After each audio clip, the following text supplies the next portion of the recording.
Hello, crafters! If you love quick and easy grid stamped cards, I've got one for you today featuring the Playful Pumpkin stamp set from Concord and Ninth. So as you might know by now, I'm very much an overthinking, planning type of crafter, especially when it comes to stamping. I don't typically fly by the seat of my pants, and I like to do test runs, so to speak.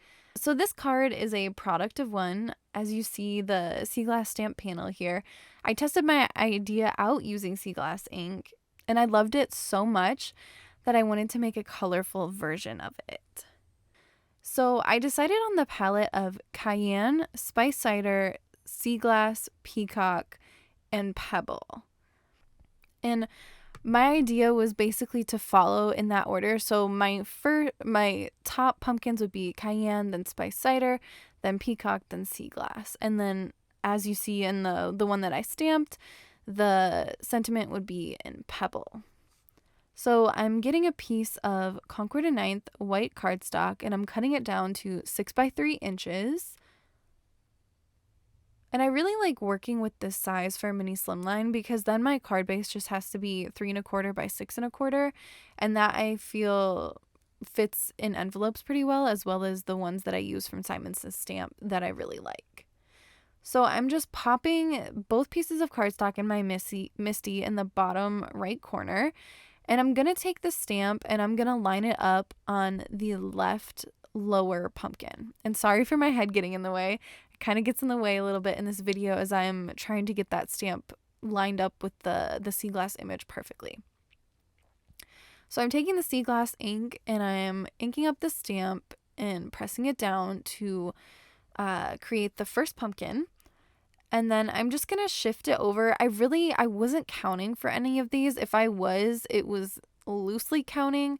I was mainly just eyeballing it, trying to get the outer edges to be even and then the pumpkins to be a decent amount apart. I didn't want them touching. So I was just mainly looking to make sure that that gap was far enough apart. So with that, figured out there, and it looks like I moved it over 1, 2, 3, 4, about roughly 5 and maybe an eighth of an inch, or 5 1/8 inches over or so.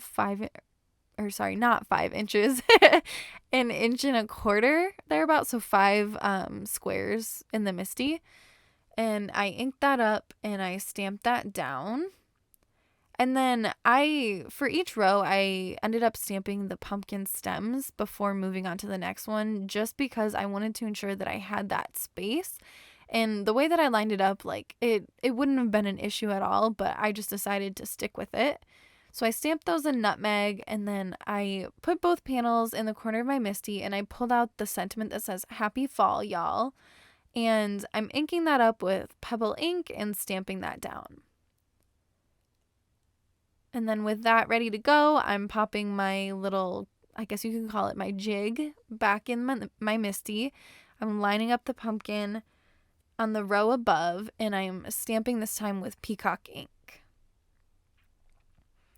And again, I'm going to shift that back over. And I know one of the times I counted and it was different, but I'm basically just eyeballing it. Now I'm just trying to make sure the pumpkin is lined up with the one below it. And again, making sure that I have hopefully the same margins on each side.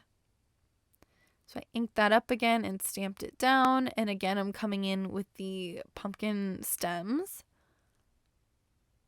And I found this was very easy to freehand stamp with an acrylic block. It would be much easier than lining it up in your Misty. So now I'm moving on to spice cider. And through my guest design work with Concord and Ninth this month, I really, really fell in love with spice cider and cayenne. I didn't realize how much I would fall in love with them, or I didn't think I would fall in love with them as much as I did, because I haven't really used them much since they got released, but they're perfect for fall. And so is this color palette. I love them with the returning peacock and sea glass. They pair so well.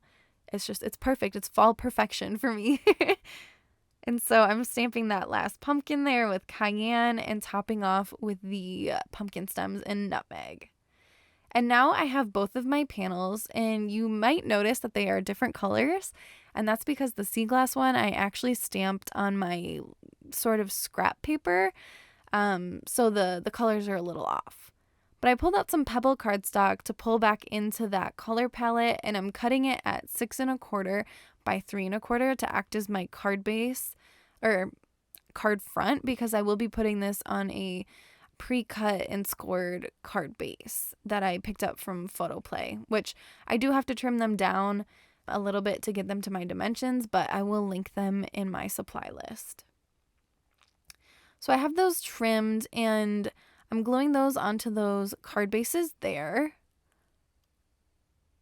And at this point, I was deciding that these panels needed a little bit more loft. I didn't just want to glue them on flat because I felt like that it would just kind of make the cards a little too plain for my liking. They wouldn't feel impactful enough, I guess you could say.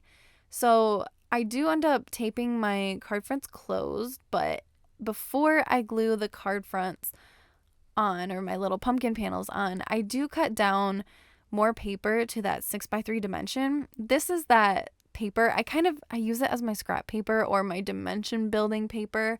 It's not good for card bases. It is a type of Nina, but I don't know if it's like 80 weight and maybe index or something. So that's why it's such a bright white, but I did not want to toss that sea glass panel, so I kept it. But I'm just using that cardstock, and I think I cut 3 pieces to go behind each panel. I think it was 3 and possibly 4. But I cut that down to 6x3, and then in some cases I did kind of thin the sides a little bit because it kind of stuck out from my panels at times, and I think that was just because I didn't glue things perfectly straight. So with that sorted out, I glued those to the back of my pumpkin panels, and now I'm finally gluing the pumpkin panels onto my card front. And the one thing that I do like about using this size for mini slimline is it's not too difficult to get your margins or borders good enough with it being only 1/8 of an inch, along each side. So that part I like. But that finishes these 2 cards off. I absolutely love how they turned out. I'm really happy that I pulled these stamps out to make this because I often find myself die cutting more than stamping. So that made me really happy. I love the color palette of this second one, but I still love the sea glass one as well because that is one of my favorite colors. But yeah, I'm very, very happy with how these cards turned out. They're super quick to make. I think once I started filming, I believe it was like 40 minutes from when you see me at the beginning of showing you my supplies till the very end. But keep in mind that also included a lot of kind of bumbling time, like cutting copious amounts of paper to build up dimension and stuff like that. So if you have foam tape and all that, and you're a quick stamper, it's going to be done in a flash before you know it. So thank you so much for joining me today. I hope you enjoyed this video. If you did, please give it a like and subscribe to follow along for more.